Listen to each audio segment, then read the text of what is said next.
Dalam hal ini pidana bisa menyasar dua pihak, yaitu pihak yang diduga memalsukan dan pihak yang menuduh secara tidak. Itu kalau satu aset aja, misal kurang daftar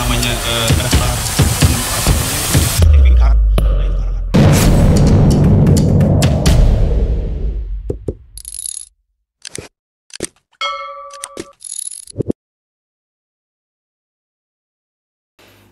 Halo Bapak Ibu, saudara-saudari sekalian, lovers and haters. Salam cerdas Indonesiaku. Jumpa lagi kita pada kesempatan kali ini. Bagi Anda yang belum subscribe channel saya, silakan subscribe channel saya.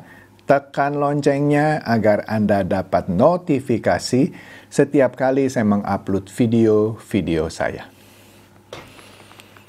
Kali ini saya akan membahas suatu kejutan yang sebut saja diberikan oleh Presiden Prabowo. Ya, kemarin Pak Presiden tiba-tiba, sebut saja demikian ya, mereshuffle kabinetnya, tanda kutip, secara tak diduga. Ini artinya langkah-langkah Pak Prabowo memang sulit ditebak nih ya. Oke, kita lihat dulu nih berita Kompas kemarin ya. Prabowo reshuffle kabinet, 5 menteri diganti. Ini kemarin sore nih. 5 menteri diganti, nggak main-main nih. Jadi katanya sejumlah jajaran kabinet merah putih di 5 kementerian diganti. Ya, hal ini disampaikan oleh Menteri Sekretaris Negara atau Mensesnek Prasetyo Hadi di kantor Presiden, ya, di kantor Presiden kemarin, ya. Ada 5 kementerian di sini disebut Kementerian Koordinator Bidang Politik dan Keamanan yang dipimpin oleh Pak Budi Gunawan, kemudian Kementerian Keuangan yang dipimpin oleh Sri Mulyani, kemudian Kementerian Perlindungan Pekerja Migran Indonesia. Ada lagi Kementerian Koperasi yang dipimpin oleh Budi Aris Setiadi, serta Kementerian Pemuda dan Olahraga yang dipimpin oleh Dito Aryo Tejo. Nah, kemudian yang menariknya ada satu kementerian baru, yaitu Kementerian Haji dan Umrah. Ya, mantap. Jadi sore kemarin langsung diadakan pelantikan. Ini menarik ya. Yang menarik di sini, Kementerian Koordinator Bidang Politik dan Keamanan yang sebelumnya dipimpin oleh Pak Budi Gunawan, penggantinya belum diumumkan. Katanya Pak Presiden akan menunjuk menteri ad interimnya. Begitu juga Kementerian Pemuda dan Olahraga yang dipimpin oleh Dito Aryo Tejo, penggantinya kemarin belum dilantik karena katanya ada di luar kota. Ini menarik nih, nanti saya akan bahas lagi ya. Nah, ini juga Kementerian Keuangan yang dipimpin oleh Sri Mulyani yang sudah berkali-kali diisukan mundur, ya. Nanti saya akan bahas nih soal isu ini ya. Diganti oleh Purbaya Yudi Sadewa. Siapa Purbaya Yudi Sadewa? Nanti juga ya, sabar ya. Kemudian Kementerian Perlindungan Pekerja Migran Indonesia yang sebelumnya dipimpin oleh Abdul Qadir Karding diganti oleh Mukhtarudin. Begitu juga Kementerian Koperasi yang sebelumnya dipimpin oleh Budi Aris Setiadi diganti oleh Ferry Juliantoro. Menarik ya? Oke. Menariknya juga ya, kemarin itu ketika Pak Menteri Budi Ari ditanya soal reshuffle, kalau di sini bahasanya didepak gitu ya dari kabinet merah putih. Ini kan pertanyaan wartawan memang suka menggelitik. Pak Budi Ari menampik, kamu bikin isu sendiri katanya. Sepertinya Pak Budi Ari ini nggak dikasih tahu ya bahwa dia di reshuffle. Terlihat dari tanggapannya. Tapi oke lah, ini menarik sih. Nah, oleh karena itu di sini kita lihat ya, pengganti Pak Budi Ari ini adalah Ferry Juliantono. Yang mana Ferry Juliantono ini sebelumnya adalah Wakil Menteri Koperasi. dengan kata lain dia adalah wakil Pak Budi Ari, sekarang jadi menterinya. Kementerian baru yaitu Kementerian Haji dan Umrah ya, dipimpin oleh Muhammad Irfan Yusuf. Siapa Muhammad Irfan Yusuf? Dia adalah cucu pendiri NU ternyata. Ya. Ya, cucu pendiri NU. Wah. Nah, sebelumnya Pak Irfan ini sudah lama lah berkarir di sektor pemerintahan ya. Dia juga terakhir ada di sebagai pimpinan di BP Haji ya. Akhirnya yang sekarang dirubah menjadi kementerian. Nah, sebagai wakilnya adalah Dhanil Azhar sebagai Wamen Haji dan Umroh ya. Nah, ini menarik mengenai Pak Budi Gunawan. Pak Budi Gunawan yang sebelumnya orang menilai ini adalah wakil PDIP katanya. Karena Pak Budi Gunawan ini dekat dengan Ibu Mega. Iya, dia bekas ajudan Ibu Mega. Ya. Nah, tapi hal ini ditampik oleh PDIP, bilang bukan, Pak Budi Gunawan adalah profesional, bukan kader PDIP. Oke. Nah, di sini dia pernah jadi ajudan Presiden Megawati dari tahun 2000 sampai 2004. Kemudian setelah itu dia menjabat berbagai posisi penting di Polri, mulai jadi Kapolda Jambi dari tahun 2008 sampai 2009, Kapolda Bali 2012 hingga Wakapolri 2015 sampai 2016 ya.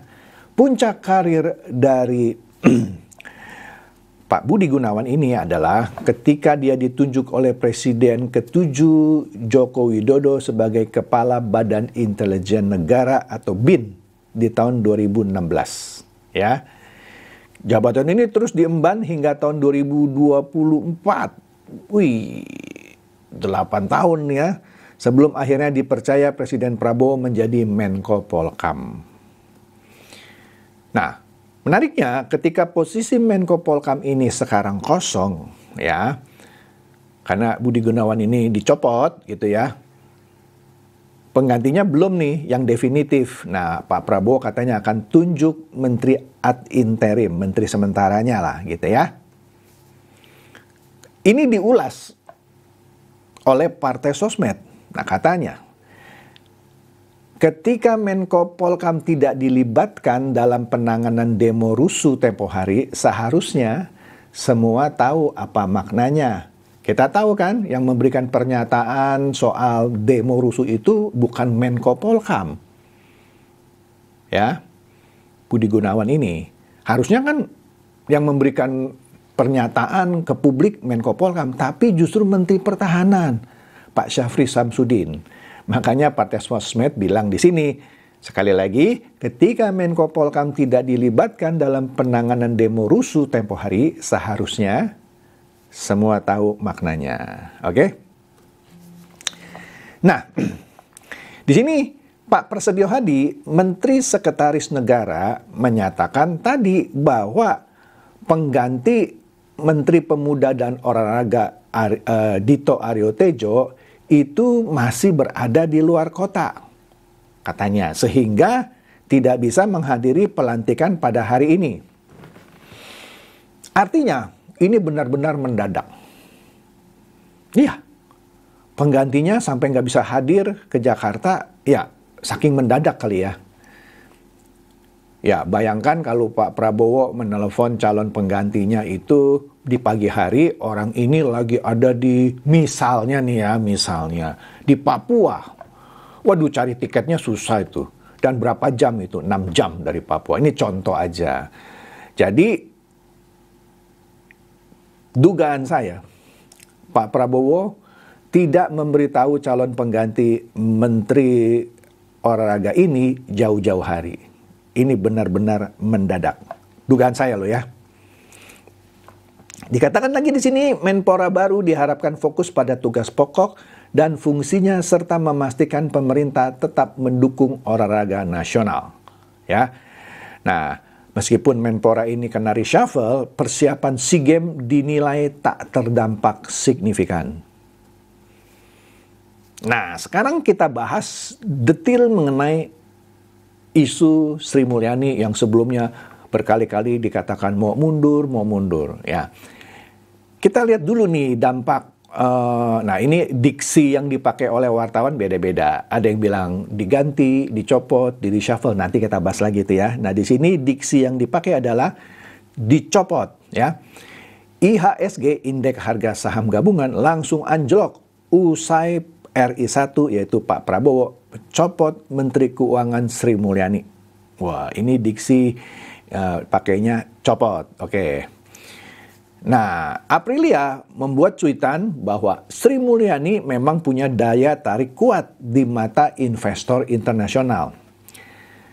Dengan kata lain, investor internasional mengakui unjuk kerjanya Ibu Sri Mulyani, gitu ya. Nah, oleh karena itu Aprilia bilang selamat untuk pembenci, karena para pembenci yang demo bilang ganti Sri Mulyani, ganti Listio Sigit, wah bla bla bla lah gitu ya. Nah, jadi Aprilia memberikan selamat nih ya kepada para pembenci Sri Mulyani ya. Presiden akhirnya memenuhi keinginannya. Jadi buat yang main saham jangan rewel katanya ya. Permintaan sudah dipenuhi, masa masih protes katanya ya. Nah, di sini dia mengutip berita dari Detik nih ya, Detik Finance. Prabowo ganti Sri Mulyani, indeks harga saham gabungan langsung jatuh. Tapi ini saya kritik nih Detik Finance. Grafik yang dipertunjukkan justru lagi memperlihatkan harga itu lagi naik ke atas. Nggak pantas ini, maksudnya nggak cocok ya ilustrasinya. Oke deh, ini saran ya buat Detik Finance. Nah, tapi menariknya indeks harga saham gabungan anjlok, tapi khusus saham emiten rokok kompak terbang. Wih, menarik ya, menarik. Nah, contoh HM Sampurna naik 17,76%. Gudang Garam yang sebelumnya anjlok naik ke 12,5%. Ya. Apalagi itu, Wismilak naik 16,35%. Indonesian Tobacco menguat 11,61%. Kompak terbang semuanya, ya kan?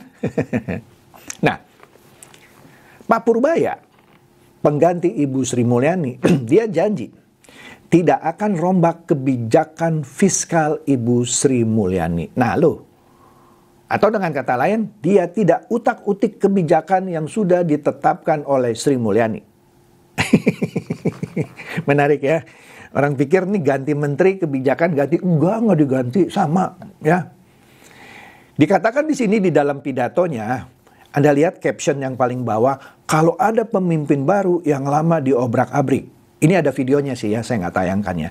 Intinya dia bilang, biasanya kalau ada pemimpin baru, kebijakan yang lama diobrak-abrik. Tapi dia janji dia tidak akan mengubah sistem yang sudah ada dan membuat sistem yang baru. Dia hanya akan melanjutkan sistem yang sudah ada dan mengoptimalkannya. Jadi nggak ada perubahan ya. Oke. Nah, Pak Purbaya ini punya karir panjang lah ya. Dia pernah jadi Deputi Bidang Koordinasi Kedaulatan Maritim dan Energi di Kemenko Maritim dan Investasi dari 2018 sampai 2020. Jadi staf khusus juga bidang ekonomi di Kemenko Maritim 2016 sampai 2018. Ya, Anda lihat juga pernah jadi staf khusus bidang ekonomi di Kemenko Polhukam 2015 sampai 2016, Deputi 3 bidang pengelolaan isu strategis di kantor staf Presiden. Dan juga pernah jadi staf khusus bidang ekonomi di Kemenko Perekonomian tahun 2010 sampai 2014. Jadi dia bukan orang baru di bidang ekonomi ya. Nah, aduh. Nah, ini dia nih. Mensesnek Pak Prasetyo ya mengomentari soal berita-berita yang ada. Ketika ditanyakan sama wartawan, "Pak, itu Ibu Sri Mulyani artinya benar mundur atau dicopot?" Nah, jawabannya bilang, bukan mundur, bukan dicopot, tapi diganti. Waduh. Ya. Dengan mengganti figur-figur yang menjadi sorotan dalam unjuk rasa, ya. Di sini Presiden dinilai telah mengirim sinyal bahwa aspirasi masyarakat itu didengar. Oke? Nah, kemudian sorenya atau malamnya Presiden Prabowo sepertinya mengundang para kader Gerindra ke rumahnya, ya. Di situ Pak Prabowo menasehati agar para anggota atau kader Gerindra untuk mawas diri, tidak memamerkan kemewahan yang bisa memicu kekecewaan masyarakat. Bagus nih. Oke deh, saya ucapkan selamat kepada menteri-menteri yang baru, ya. Silakan bertugas dan lanjutkan visi misi yang sudah diberikan oleh Pak Presiden. Demikian saja dari saya, semoga ini mencerdaskan dan mencerahkan Anda semua. Silakan share video saya ini kepada teman-teman, sahabat atau kerabat supaya mereka tambah cerdas dan tercerahkan. Seperti biasa, terima kasih.